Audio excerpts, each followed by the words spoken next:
så har jeg jo taget en dukke langhalm. Så laver jeg en si i bunden af mæskekarret. Det er hvedehalm.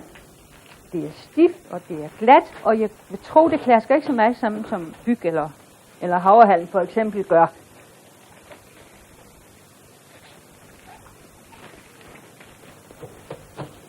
Det var det samme, som de brugte at tække med førhen. Det gør de jo bare ikke mere. Og nu bruger de jo tækkerør. Så nu tror jeg altså, at jeg har bunden færdig med de knuder. Så tager jeg det sidste her. Og breder det ud, sådan. Og det, der sidder deroppe, det bøjer jeg så ned. Sådan. Så er det en udmærket si.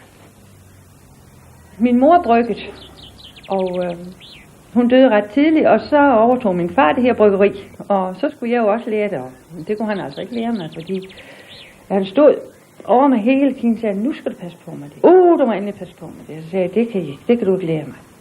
Og så blev jeg gift, og så skulle jeg også brygge i mit nye hjem, og vi boede sammen med min svigermor i 10 år, og hun lærte mig at brygge, og hun var jo vant til at dirigere, for hun har jo haft piger.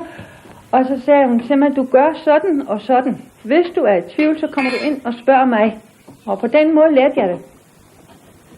Og så vil jeg tage resten af vandet i min grukæl, og det vil jeg komme over i mit svalekar, så vi kan få malten sat i blød.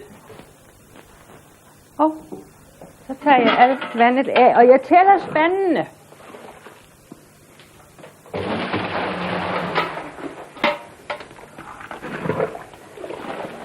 Fordi jeg nogenlunde ved, hvor meget vand der skal på, for vi skal jo helst ikke lave mere, end vi bruger. For det er jo sådan, at vi vil jo godt have, at det smager nu. Det skal jo ikke være vand. For øvrigt, så holder det sig også bedre, jo kraftigere det er.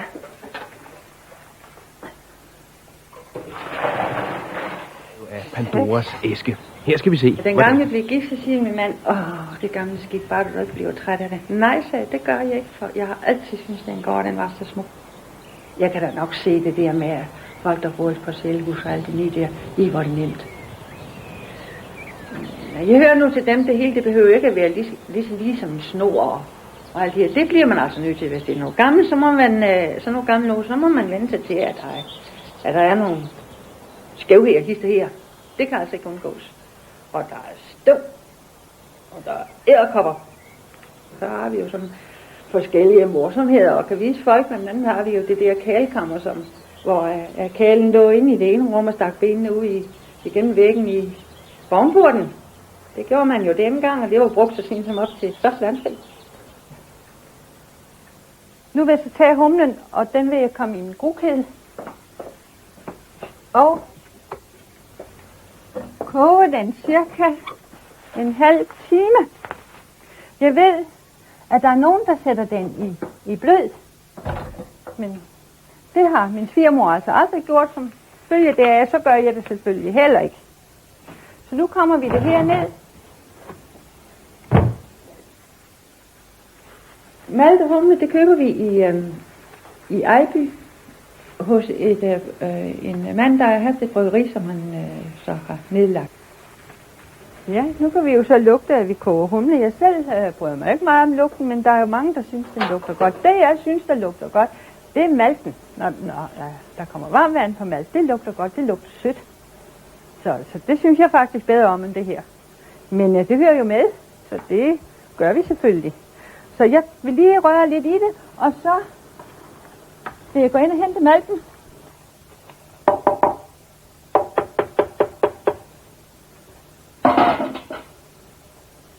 Og nu skal vi så lugte. Jeg synes, det lugter noget så dejligt. Der er 25 kilo lysmalt og 10 kilo mørkmalt.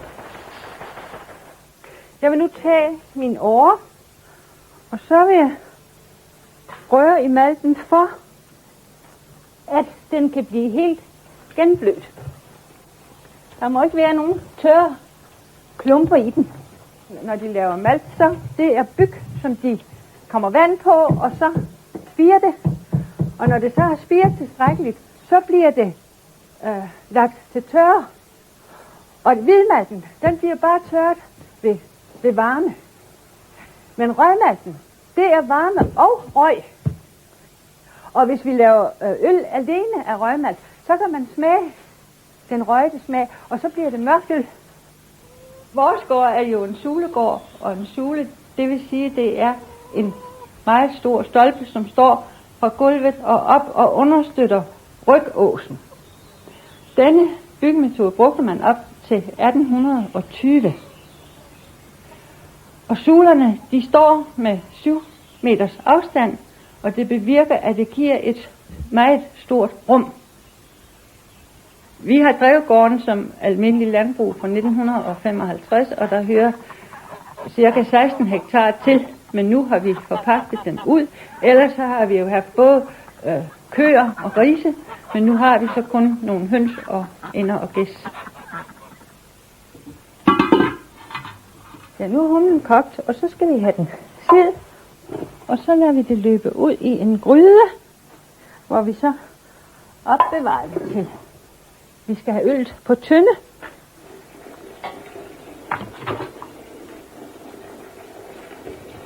Vi vil jo helst have så meget humle som muligt af grukilden, fordi nu skal vi have kogt en kedel vand, og så få hældt noget mere på vores malt.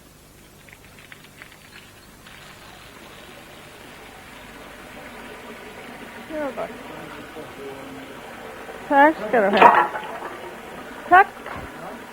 Bent, som er min mand, han hjælper mig selvfølgelig med at brygge. Han siger altid, at jeg tager mig af de grovere ting. Og det gør han altså også. Han sørger for, at jeg får karren ind, og han kommer med langhalmen. Og så var der jo, som siger nogle mundhæld, jeg kan ikke så mange. Jeg kan det, de 2 er en døvn brygkone. Hun giver det bedste øl. Og så hver kone har sin vogn. Og oversat betyder det altså, hver kone har sin façon. Der sagde min svigermor, ja altså, det passer jo ikke helt, for vi skal op om morgenen. Vi skal tidligt op, for vi skal op have fyret op og det hele, og vi skal have det op, så at det kan stå i blød, og det kan trække de her timer. Men, når vi først har fået masket op, som vi kalder det, så kan man tillade sig at være doven.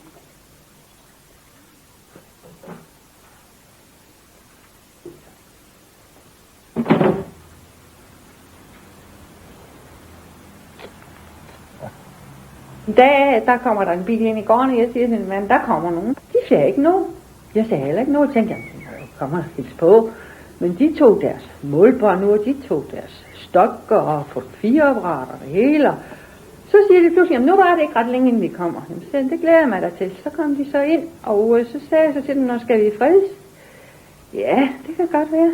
Men altså, enden på det hele blev, at det blev fredet, og det er jo meget dyrt at holde sådan noget. Det skal man altså gøre sig klart, og det er et stort arbejde.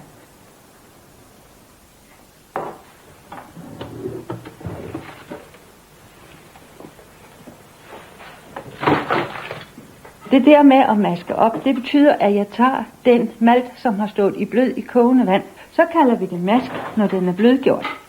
Og så tager vi den op af karret og løfter den over i tappekarret. Vi har jo ikke ret meget af de gamle bryggeredskaber, fordi at de var lavet i træ. Og så kan vi altså ikke blive ved at bevare den, fordi at de skal bruges meget ofte, ellers så falder det fra hinanden. Der var jo en stribe, og der var en trætragt. Men jeg har der stadigvæk en urteske, og vi har selvfølgelig de store kar, som er meget, meget vigtige. Stadigvæk et halmlåg. Men ellers så må man jo betjene sig af metalspande. Min mor brugte et termometer til at måle, om øllet nu havde den rette temperatur til at sætte gær på. Og det har jeg altså ikke, fordi jeg gør det, at jeg vasker min højre arm. Og den stikker jeg ned i øllet og kører rundt med, og så kan jeg mærke, om vandet har den rette temperatur. Og grunden til, at jeg ikke har et termometer, det er fordi, det har der aldrig været brugt. her. Så jeg fører altså de gamle traditioner videre.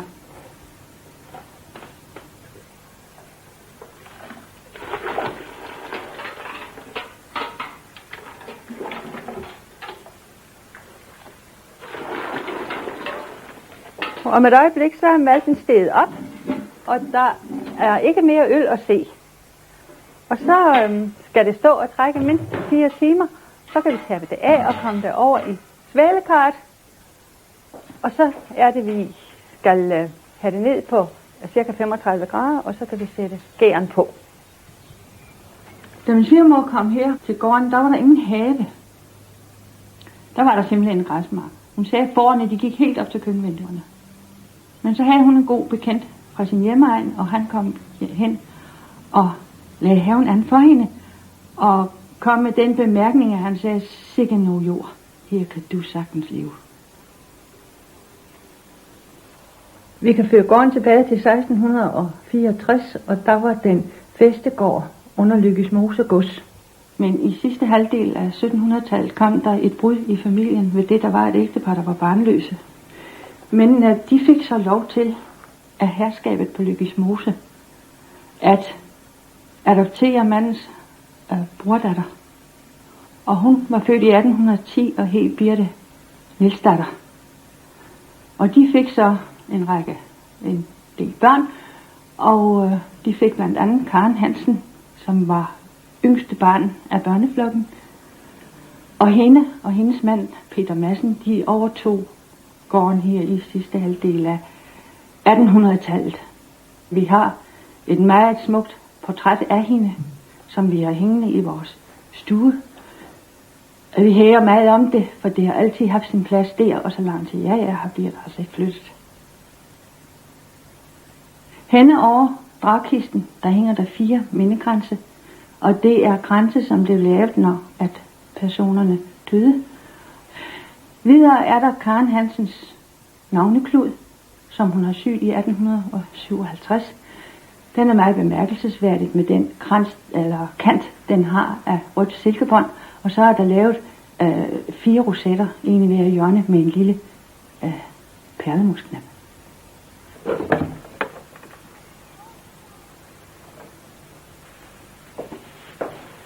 Ja, så har det stået og trukket i 4 timer, og så skal vi se og få det tappet af, og så håber vi, der er, hvad der skal være, ellers så må vi jo have hældt noget mere vand på.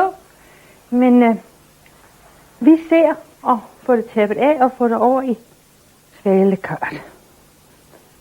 Jeg brygger 1 gang om året til eget brug, og så brygger jeg til Hjemstavnsgården i Gummerup, og så har vi en bekendt, som jeg også brygger øl til, eller rettere sagt, det gør han selv. Jeg lægger bare hus til. I gamle tid, så bryggede de jo i marts måned, og det skulle de jo så bruge til høst. Og så bryggede de noget, de kaldte det gode øl, og så var der noget mere tyndt øl. Det var fordi, de tabte det af 2 gange. Så hældte de hældte vand på 2 gange, fordi så blev der jo først en rigtig ekstra god bryg, og så blev der en mere tynd, som kom fra en anden tynd, og det blev så brugt til folkene. Indtil de nåede høst, så fik de så det gode øl. Sådan var det her i gamle dage.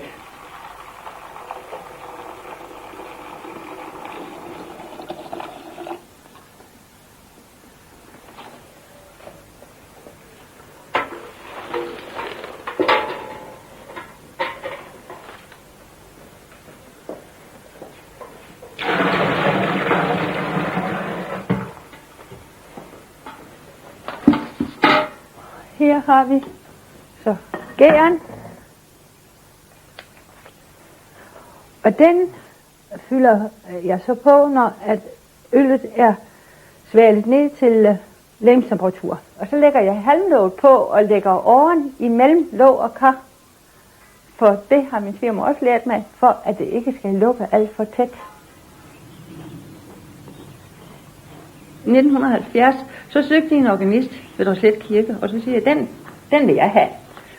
Men så har jeg en svigerinde, hun sagde, ja, jeg gør det bare op. Jeg har lært at spille på klaver, jeg har spillet i 4 år. Og så i sjov siger jeg, det vil jeg have.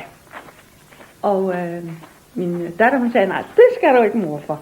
For du skal ikke sidde deroppe og spille, når jeg skal konfirmeres. Nej, sagde der skal også afløse på. Jeg søgte det, og men så på det tidspunkt, så var der altså en ansøger mere, og hun fik det. Og det var præstens datter. Og så siger præsten til mig, at nu skal du jo ikke give op, nu skal du bare blive ved, fordi min datter, hun bliver jo ikke her, for hun læser, så du skal bare blive ved, og så skal du søge igen og nu. Og der gik som ikke uden nogle få måneder. Så rejste både præsten og datteren, og så søgte jeg igen, og der fik jeg det. Så jeg har spillet i Dresslette Kirke i 25 år, og i Helnes 23 år.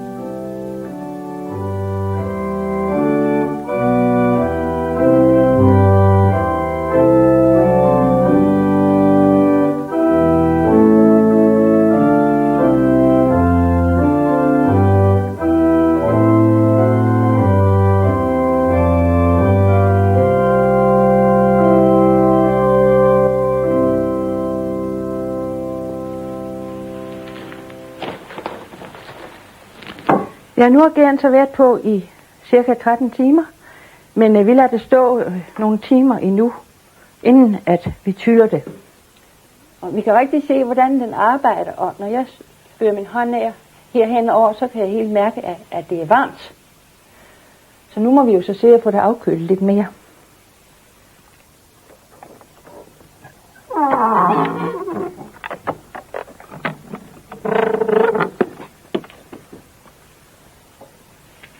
Den ene bryg er aldrig som den anden. Så det er altså sådan noget af et held, det jeg siger, når det er faktisk sådan noget af et lotterispil. Det er sjovt at arbejde med, det synes jeg. Og jeg bliver det ved, så længe jeg kan.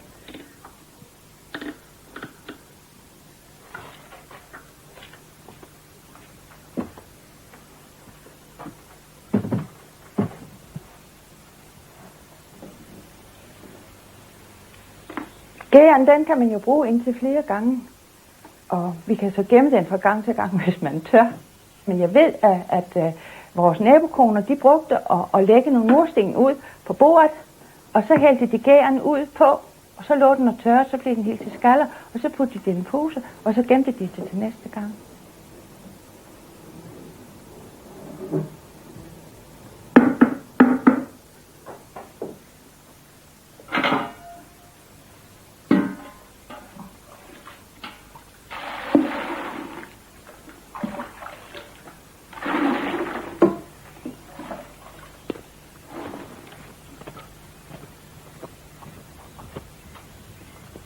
Når vi tyller øllet, det vil sige, at vi hælder øl på tønden, så hjælper Bent mig igen, og når tønden er halvt fuld, så fylder han 4 kilo sukker på, plus humleafkoget, og det kommer på, fordi at det virker konserverende og giver til lige øl smag.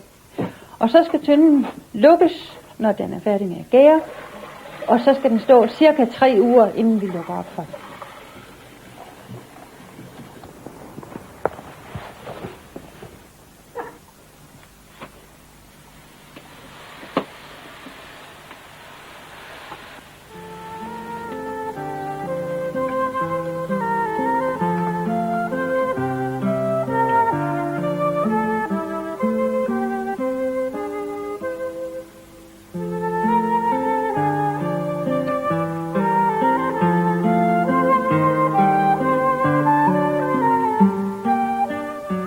Spændende at se, hvordan det ser ud. Så har det jo det surt. Ja, det er godt. Det ser godt ud.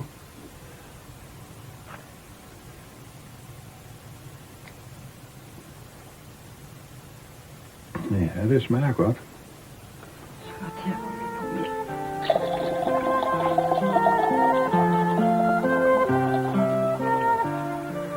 Opskriften på Else Marie Madsens version af øl findes på Tekst-TV, og det er i kogebogen, og det er side 611. Og så er vi klar om et øjeblik med Pandoras æske, efter et lille blik på nogle af æderens tilbud i de kommende dage.